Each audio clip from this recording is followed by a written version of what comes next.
let's say it was 5 minutes to curtain.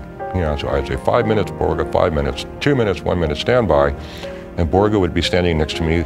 The house lights would go to half, the house lights would go out, stage would go dark. But he said, well, what should I do? And I said, go out and be Victor Borge.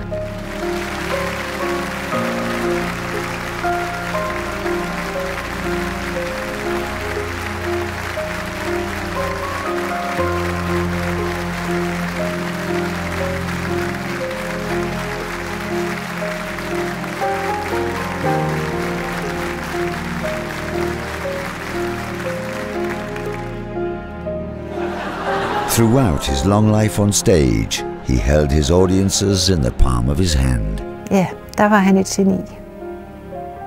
Der var ikke noget, man fornemmede, han ikke ville kunne gøre. Og bare den fornemmelse af, at han ville kunne gøre alt, når man sidder som publikum, den åbner jo alle mennesker. Victor Borge still holds the world record on Broadway. 849 shows over 3 consecutive years.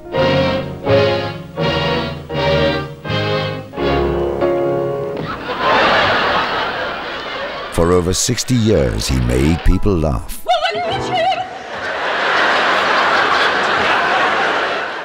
His career gave him a full life.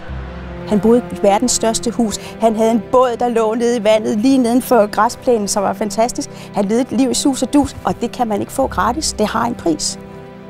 Victor Borge's life was a fairy tale, famous and admired. Man bliver fætteret hele tiden. Der er aldrig nogen, der tør sige en imod.